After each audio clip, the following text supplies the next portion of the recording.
Hi friends, ఈ వీడియోలో నేను మీకు పర్సంటేజెస్ చాప్టర్ నుంచి పర్సంటేజ్ చేంజ్ అనే కాన్సెప్ట్ గురించి డీటెయిల్ గా ఎక్స్ప్లెనేషన్ అయితే ఇవ్వబోతున్నాను. మనం ప్రాబ్లమ్ ని చూడగానే without using pen and paper problem ని ఏ విధంగా సాల్వ్ చేయాలి అనే దాని గురించి ఈ వీడియోలో నేను మీకు ఎక్స్ప్లెయిన్ చేయబోతున్నాను. పర్సంటేజ్ ఒకసారి ఇంక్రీజ్ అయ్యి ఒకసారి డిక్రీజ్ అయినప్పుడు మనం ఏ ట్రిక్ యూజ్ చేయాలి, 2 టైమ్స్ కూడా ఇంక్రీజ్ అయినప్పుడు మనం ఏ ట్రిక్ యూజ్ చేయాలి, 2 టైమ్స్ డిక్రీజ్ అయినప్పుడు మనం ఏ ట్రిక్ యూజ్ చేయాలి అనే దాని గురించి డీటెయిల్ ఎక్స్ప్లెనేషన్ అయితే నేను ఈ వీడియోలో ఇవ్వబోతున్నాను. అండ్ కొన్ని ట్రిక్స్ కూడా మీతో షేర్ చేసుకోబోతున్నాను. ఈ కాన్సెప్ట్ మీకు simple interest and compound interest లో చాలా యూజ్ అవుతుంది. సో వీడియోని ఎక్కడా కూడా స్కిప్ చేయకుండా చూడండి. అండ్ మీకు నా వీడియో నచ్చితే లైక్ చేయడం మర్చిపోవద్దు. ఇలాంటి మరిన్ని వీడియోస్ కోసం సబ్స్క్రైబ్ టు మై ఛానల్. ఇప్పుడు మనం లేట్ చేయకుండా ప్రాబ్లంలోకి ఎంటర్ అవుదాం. ఇది మన ఫస్ట్ ప్రాబ్లం ఏమిచ్చాడో చూద్దాం. If the salary of the person is first increased by 10% and then decreased by 10%, what will be the overall percentage change in the salary? ఈ ప్రాబ్లంలో మనకి ఏమంటున్నారంటే, ఒక పర్సన్ యొక్క శాలరీ ఫస్ట్ 10% ఇంక్రీజ్ అయింది అన్నాడు. పర్సంటేజ్ 10% ఇచ్చాడు, 10% ఇంక్రీజ్ అయింది అన్నాడు. నెక్స్ట్ 10% డిక్రీజ్ అయింది అన్నాడు. ఫస్ట్ ఇంక్రీజ్ అయింది అన్నాడు, నెక్స్ట్ డిక్రీజ్ అయింది అన్నాడు, అది కూడా 10%. అయితే what will be the overall percentage change in the salary? అతని శాలరీలో పర్సంటేజ్ చేంజ్ అనేది ఇంక్రీజ్ అయిందా డిక్రీజ్ అయిందా, ఎంత పర్సెంట్ అయిందో మనకి కనుక్కోమంటున్నాడు. ఇక్కడ మనకి 10% ఇచ్చాడు కాబట్టి ప్రాబ్లం మనకి ఈజీగా అనిపించవచ్చు. ఒకవేళ ఈ ప్లేస్ లో 20% ఇవ్వచ్చు, 30% ఇవ్వచ్చు, 40% ఇవ్వచ్చు, 15%, 13%, 3% ఎంతైనా ఇవ్వచ్చు. మనం ఇలాంటి ప్రాబ్లమ్స్ వచ్చినప్పుడు మనం గుర్తుపెట్టుకోవాల్సిందల్లా ఒకటి, ఇంక్రీజ్ ఇచ్చాడా డిక్రీజ్ ఇచ్చాడా, రెండు. ఒకసారి ఇంక్రీజ్ ఇచ్చాడు, ఒకసారి డిక్రీజ్ ఇచ్చాడు. అండ్ పర్సంటేజ్ అనేది ఎంత పర్సంటేజ్ ఇచ్చాడు, ఇది ఒక్కటే మనం గుర్తుపెట్టుకుంటే చాలు. అండ్ ఇంకోటి ఏంటంటే, ఒకసారి ఇంక్రీజ్ అయ్యి ఒకసారి డిక్రీజ్ అయినా, లేదా ఫస్ట్ డిక్రీజ్ అయ్యి తర్వాత ఇంక్రీజ్ అయినా మనకి పర్సంటేజ్ చేంజ్ అనేది మారదు, సేమ్ వస్తుంది. అండ్ ఇంకోటి ఏంటి అంటే, ఇలా ఇచ్చినప్పుడు పర్సంటేజ్ చేంజ్ అనేది ఆల్వేస్ డిక్రీజే అవుతుంది, ఇంక్రీజ్ అయితే కాదు. ఒకసారి ఇంక్రీజ్ అయ్యి ఒకసారి డిక్రీజ్ అయినా, లేదా ఫస్ట్ డిక్రీజ్ అయ్యి నెక్స్ట్ ఇంక్రీజ్ అయినా కూడా మనకి పర్సంటేజ్ చేంజ్ అనేది ఆల్వేస్ మనకి డిక్రీజే ఉంటుంది. ఇది మీరు గుర్తు పెట్టుకోవాల్సిన విషయం. ఎగ్జామ్ లో ఇలాంటి క్వశ్చన్స్ వచ్చినప్పుడు పర్సంటేజ్ ఎంత ఇచ్చాడు అనేది ఒక్కటి మీరు గుర్తు పెట్టుకోవాలి. సో ఇలా 10% కావచ్చు, 20% కావచ్చు, ఎంతైనా కావచ్చు. మనం ప్రాబ్లమ్ ని చూడగానే ఆన్సర్ ఎలా చేయాలి, దానికి మనం యూజ్ చేయాల్సిన ట్రిక్ ఏంటో ఇప్పుడు మీకు ఎక్స్ప్లెయిన్ చేస్తాను. ఇది లాజిక్ అన్నమాట. మనకి 10% ఇచ్చినా, 20% ఇచ్చినా, 30, 15, 13, 3 ఎంతైనా కావచ్చు, పర్సంటేజ్ ఎంతైనా కావచ్చు. ఒకసారి ఇంక్రీజ్ అయ్యి తర్వాత డిక్రీజ్ అయినా, లేదా ఫస్ట్ డిక్రీజ్ అయ్యి తర్వాత ఇంక్రీజ్ అయినా మనకి పర్సంటేజ్ చేంజ్ అనేది ఆల్వేస్ డిక్రీజే అవుతుంది. సో ఇలా 10% ఇచ్చినప్పుడు 1% డిక్రీజ్ అవుతుంది, 20% ఇచ్చినప్పుడు 4% డిక్రీజ్ అవుతుంది, 30% ఇచ్చినప్పుడు 9% డిక్రీజ్. దీనికి లాజిక్ ఏంటంటే, ఇక్కడ మనకి ఇచ్చిన వాల్యూకి 1 ప్లేస్ తర్వాత పాయింట్ పెట్టుకొని 1.0 హోల్ స్క్వేర్. నెక్స్ట్ ఇది 20% కి 2.0 హోల్ స్క్వేర్. మనకి ఎంత పర్సంటేజ్ అయితే ఇస్తారో ఆ పర్సెంట్ కి మనం 1 ప్లేస్ తర్వాత పాయింట్ పెట్టుకొని హోల్ స్క్వేర్ చేసుకోవాలి. ఇక్కడ 30% కాబట్టి 3.0 హోల్ స్క్వేర్. నెక్స్ట్ 15% అన్నాడు కాబట్టి 1.5 హోల్ స్క్వేర్, ఇక్కడ 2.25%. నెక్స్ట్ 13% అన్నాడు కాబట్టి 1.3 హోల్ స్క్వేర్, 1.69%. నెక్స్ట్ 3% ఇచ్చినప్పుడు మనకి 0.3 హోల్ స్క్వేర్, 0.09% డిక్రీజ్. ఆల్వేస్ మనకి డిక్రీజే అవుతుంది. ఇంక్రీజ్ అయ్యి డిక్రీజ్ అయినా, డిక్రీజ్ అయ్యి ఇంక్రీజ్ అయినా మనకి రిజల్ట్ అయితే డిక్రీజే వస్తుంది. ఇలా మనకి పర్సంటేజ్ ఎంత ఇచ్చినా కూడా మనం 1 ప్లేస్ తర్వాత పాయింట్ పెట్టుకొని హోల్ స్క్వేర్ చేసుకుంటే మనం ప్రాబ్లమ్ ని సాల్వ్ చేయాల్సిన అవసరం లేకుండా ఈజీగా ఆన్సర్ అనేది చేయొచ్చు. నెక్స్ట్ మెథడ్ లో నేను 2 టైమ్స్ కూడా ఇంక్రీజ్ అయినప్పుడు ఎలాంటి ట్రిక్ యూజ్ చేయాలో చెప్తాను. ఇప్పుడు నెక్స్ట్ ప్రాబ్లంలోకి వెళ్దాం. ఇది మన నెక్స్ట్ ప్రాబ్లంలో ఏమిచ్చాడో చూద్దాం. If the population of a country is increased by 12% and again increased by 12%, what will be the overall percentage increase in the population?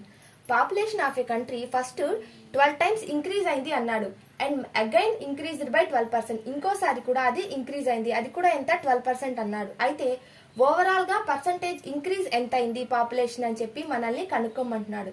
ఈ విధంగా 2 టైమ్స్ కూడా ఇంక్రీజ్ ఇచ్చి పర్సంటేజ్ అనేది సేమ్గా ఉన్నప్పుడు మనం ఇలాంటి ప్రాబ్లమ్స్ వచ్చినప్పుడు మనం ఏ ట్రిక్స్ యూస్ చేయాలో చూద్దాం. పర్సంటేజ్ అనేది 2 టైమ్స్ ఇంక్రీజ్ అయ్యి పర్సంటేజ్ సేమ్గా ఉంటే మనకి ఆల్వేస్ పర్సంటేజ్ చేంజ్ అనేది ఇంక్రీజ్ వస్తుంది. సో ఇలాంటి ప్రాబ్లమ్స్కి లాజిక్ ఏంటో చూద్దాం. మనకి 10% ఇంక్రీజ్ అయింది 2 టైమ్స్ అనుకుంటే దీనికి logic 10 plus 10 plus 1.0 whole square. ఇక్కడ మనకి 2 టైమ్స్ ఇంక్రీజ్ అయింది కాబట్టి 10ని 2 టైమ్స్ వేసుకోవాలి. అతను మనకి ఏ పర్సంటేజ్ అయితే ఇస్తాడో దాన్ని మనం 2 టైమ్స్ వేసుకొని 1 ప్లేస్ తర్వాత 1.0 హోల్ స్క్వేర్ అనమాట. That equal to 10 plus 10 20 plus 1.0 whole square 21% increase. Always మనకి పర్సంటేజ్ చేంజ్ అనేది ఇంక్రీజే ఉంటుంది ఎందుకంటే 2 టైమ్స్ కూడా ఇంక్రీజ్ అయింది కాబట్టి. నెక్స్ట్ 12% అయినప్పుడు 12 plus 12 plus 1.2 whole square that equal to 12 plus 12 24 plus 1.2 whole square అంటే 1.44 25.44% అనమాట. Next 13% 13 plus 13 plus 1.3 whole square that equal to 13 plus 13 26 1.3 whole square అంటే 1.69 27.69%. Next 15 plus 15 plus 1.5 whole square that equal to 15 plus 15 30 plus 1.2 whole square 2.25 32.25%. Next 20% 20 plus 20 plus 2.0 whole square that equal to 20 plus 20 40 40 plus 4 44%. Next 30% ఇచ్చినప్పుడు 30 plus 30 plus 3.0 whole square that equal to 30 plus 30 60 plus 9 69% increase అనమాట. So ఇలా 2 times ఇచ్చినప్పుడు మనకి ఆ ఇచ్చిన పర్సంటేజ్ని 2 times వేసుకోవాలి and 1 place తర్వాత point పెట్టుకొని సేమ్ వాల్యూని స్క్వేర్ చేసుకొని యాడ్ చేసుకుంటే మనకి ఈ విధంగా పర్సంటేజ్ చేంజ్ అనేది ఈ విధంగా మనం పర్సంటేజ్ చేంజ్ వాల్యూని కనుక్కోవచ్చు.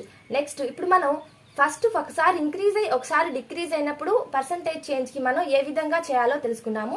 నెక్స్ట్ 2 టైమ్స్ కూడా ఇంక్రీజ్ అయినప్పుడు ఏ విధంగా చేయాలో తెలుసుకున్నాం. నెక్స్ట్ మెథడ్లో 2 టైమ్స్ డిక్రీజ్ అయినప్పుడు ఏ విధంగా చేయాలో చూద్దాం. ఇది నెక్స్ట్ మెథడ్. ఇందులో ఏంటంటే పర్సంటేజ్ 2 టైమ్స్ డిక్రీజ్ అవుతుంది అనమాట. సో 2 టైమ్స్ డిక్రీజ్ అయినందువల్ల మనకి పర్సంటేజ్ ఓవరాల్ పర్సంటేజ్ చేంజ్ కూడా డిక్రీజే అవుతుంది. ఇలాంటప్పుడు మనం ఎలాంటి ట్రిక్ని యూజ్ చేయాలో చూద్దాం. సపోజ్ మనకి పర్సంటేజ్ సేమ్గా ఉండి 2 టైమ్స్ కూడా డిక్రీజ్ అయింది అనుకుంటే 10%కి మనం ఏ లాజిక్ యూజ్ చేయాలో చూద్దాం. 10%కి 10 ప్లస్ 10 మైనస్ 1.0 హోల్ స్క్వేర్.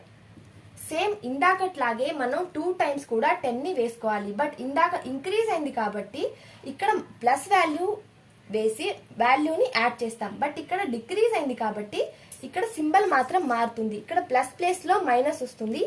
ఈ 1 ప్లేస్ తర్వాత పాయింట్ పెట్టి హోల్ స్క్వేర్ చేసి వాల్యూని ఇందులో నుంచి సబ్ట్రాక్ట్ చేయాలి. 10 plus 10 20 minus 1.0 whole square that equal to 19% decrease.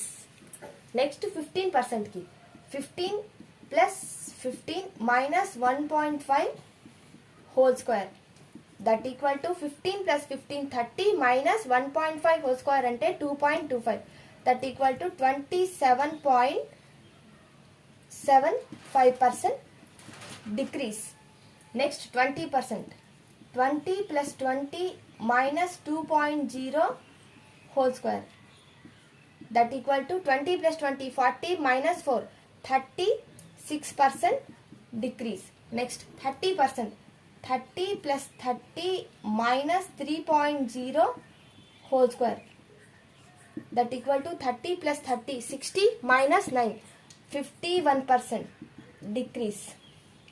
Next 40% 40 plus 40 minus 4.0 whole square that equal to 40 plus 40 80 80 minus 4.0 whole square అంటే 16 that equal to 64% decrease.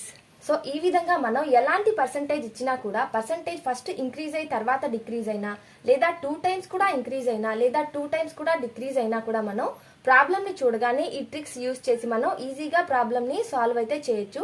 So మీకు నా వీడియో నచ్చితే లైక్ చేయడం మర్చిపోవద్దు. ఇలాంటి మరిన్ని వీడియోస్ కోసం సబ్స్క్రైబ్ టు మై ఛానల్.